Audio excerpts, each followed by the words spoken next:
1992年4月25日、突然死を遂げた反逆する10代のカリスマ尾崎豊。5日後の葬儀に4万を超える人が駆けつけ泣いた。あれから17年経った。26年の人生で尾崎が残した歌は72曲。その歌は時代を超え、今も歌い継がれる。尾崎が愛した東京渋谷の風景、そこは今も若者たちの聖地である。テレビ初公開、伝説の復活ライブまでの尾崎豊、絶望と復活、その神話。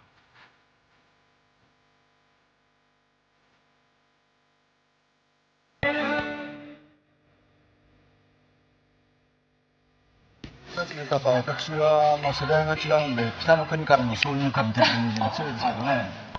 いやもう僕も実は大ファンなんですけど、それはものすごいですよ、その好きな人の影響力が。ですね。はい。そのシンガーソングライター尾崎豊さん、ご覧ください。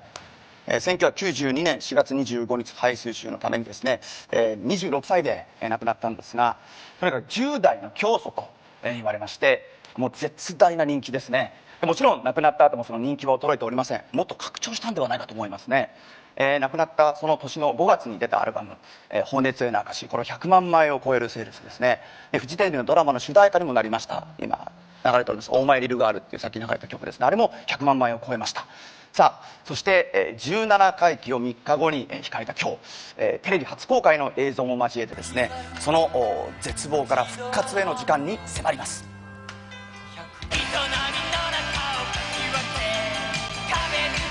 1983年、このアルバムで18歳の尾崎豊は伝説となり、10代の教祖と呼ばれた。管理教育と校内暴力。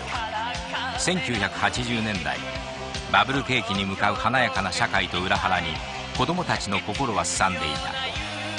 自由、存在、10代の葛藤を言葉に変えて、尾崎は大人への反抗を真っ向から歌った。いじめ、酒、タバコ、喧嘩で高校中退。尾崎の歌は自分自身の体験から生まれた叫び。だが歌を作るたびに尾崎の孤独は深まる。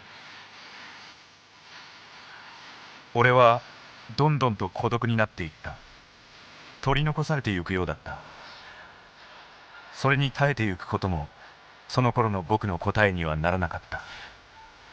孤独を歌いながら孤独になることを極度に恐れた尾崎。人に対し必要なまでの愛情を求め、その代償として自らの命を削った。生涯にわたって尾崎の写真を撮影した田島照久さんは生き急ぐ危うさを感じたという。なんかすごく深いものをやっぱり10代の時に発散させていったあの2年間で、そのオリジナルアルバム3枚作った後の尾崎豊が陥ったなんていうんですか、迷宮っていうんでしょうかね、そういうのをすごく感じたんですよね、その時は。やがて尾崎は曲が書けなくなり、歌うこともできなくなった。1986年、ついに無期限活動停止を宣言する。人気絶頂の最中だった尾崎、20歳。10代の教祖は疲れ果てていた。尾崎は日本から逃げ出した。目指した場所は自由の国、アメリカ・ニューヨーク。この街に尾崎の救いはなかったのだ。1986年1月、単身ニューヨークへ降り立った尾崎。しかし自由の大地で手にしたのはさらなる孤独と差別だった。右も左もわからない尾崎はアパートを借り暮らし始めるが、ギャングに脅されタクシーの運転手に騙される散々な日々。唯一友達になった男もある日突然殺された。数ヶ月後、ニューヨークで再会した田島さんは尾崎の姿の変わりように驚いたという。もうこれの書きようがなかったですね。すごく沈滞してるというか、なんて言ったらいいんでしょうね、やっぱり深いところに行ってしまっている印象がありましたね。酒、ドラッグ、ニューヨークで尾崎は街に飲み込まれそうになっていた。ちょっと尾崎君、なんでもなくないよ、その顔の傷。手にもあるじゃないか。そんな傷だらけじゃ僕写真が撮れないよ。じゃあ田島さん、今日撮らなくていいですよ。おい、そんな言い方ないだろ。じゃあ撮ってください。どうしたんだよ尾崎君。階段からこれが落ちて切ったなんて言うんじゃないだろうな。自分で切りました。え、何があったんだい。自分でもよくわからないんですよ。でもそうなっちゃうんです。さき君、田島さんはそれ以上喋ることができませんでした。それは何か走ってしまうと彼を傷つけてしまうと思ったからです。その後ニューヨークでシャッターを切ることはありませんでした。20歳の尾崎豊さんは悩み苦しんでおりました。帰国して1年が経って、その1年帰国して覚醒剤に手を出し、そして逮捕、留置場で3ヶ月。それでも心の内から出るその思い、ノートに書き留めました。釈放後彼はその思いを曲にしました。それから半年後、東京ドームでのコンサートが決まり、そのニューヨークで別れてしまったその田島さん、またカメラマンとして指名をいたします。1年半後のことです。2人は再会したのです。尾崎君、元気だったかい。はい、元気です。田島さん、その時節は大変ご心配おかけしました。今いいじゃないか、やる気がみなぎってるって感じだよ。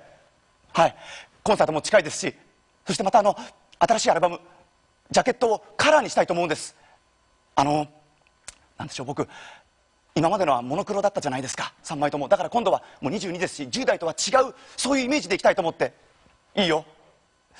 ただカラーだとそのシャツは少し派手だな。この服はどうだい。随分シンプルなシャツですね。ダメかな。いいです、着てみますよ。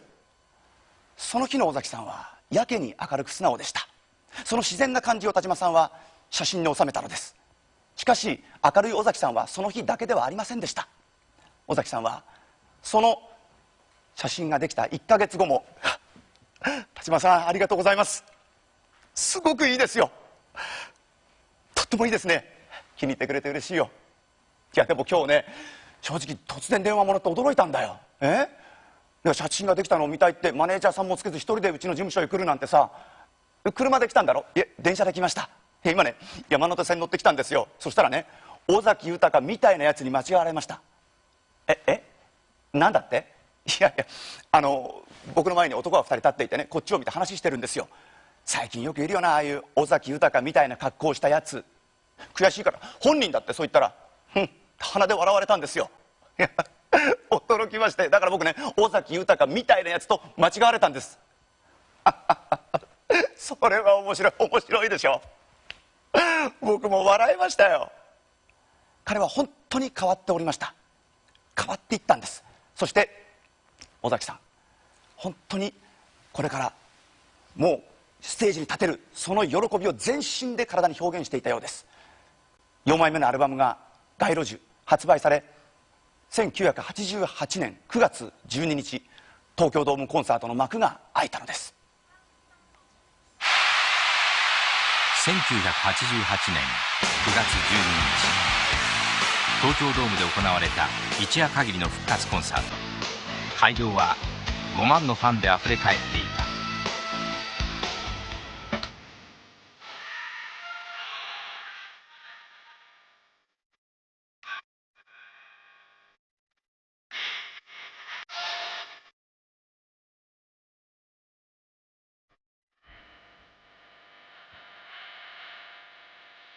テレビでは初めて公開されるライブ映像。ステージの尾崎が全てを吹っ切ったように25曲を歌い切った。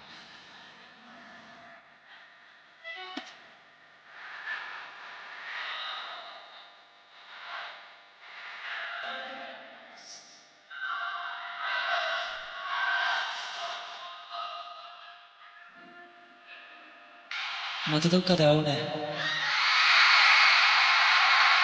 しかし4年後、尾崎は突然この世を去った。家には珍しく正面を向いた尾崎が写っていた。それは自らが頼んだ写真だった。この証明書的な写真を尾崎君が撮りたいっていうんで、じゃあライティングは正面からで正面向いて撮りましょうって言って、それをその最後の撮影の時だったかな。田島さんが尾崎を撮ったのは22,350カット。その中で正面を向いているのはこの1枚しかない。僕の素直な気持ちを曲にしてこれからずっと歌っていきたいと思ってます。復活ライブの3ヶ月前、尾崎は生涯で唯一生放送の音楽番組に出演した。眠れずに失望と戦った君が悲しくこの時選んだのは太陽の破片。不安と不信のニューヨーク、そして拘置所の中、絶望の日々を歌ったものだった。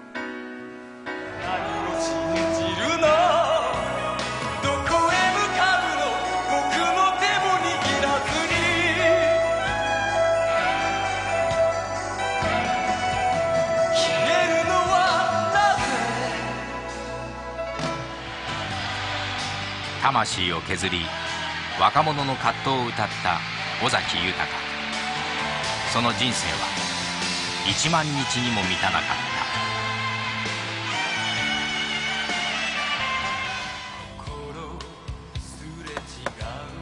た。フジテレビの番組見た記憶あるんですって？すっごくよく覚えてます。私中学生の時に確か大学生の家庭教師をしてた先生が尾崎豊いいよって言って勧めてもらって初めて聞いたんですね。ですっごく好きになって、でも一度もなんていうか顔も見たこともないし、ただ声しか知らなかったんですよ。だからテレビで初めて出るって聞いた時にもうこれは絶対見なければと思って、今すっごく懐かしくて思い出しました。とっても感動したんです。正面から写真を撮ってもらった時、ある種の予感があったんですかね、彼に。どうなんでしょうね、分かりませんけれども、そんな尾崎さんのメッセージ、ご覧ください。転んでも転んでも立ち上がれ。自分も何度も転んできたから、それと立ち上がってきた。みんなにもそして立ち上がってほしいんだ、強く生きてほしいってことをファンの皆さんに発信して、歌もメッセージですけれども言葉としてもたくさんそうして発信をしていった尾崎豊さんでした。以上、温厚知信でした。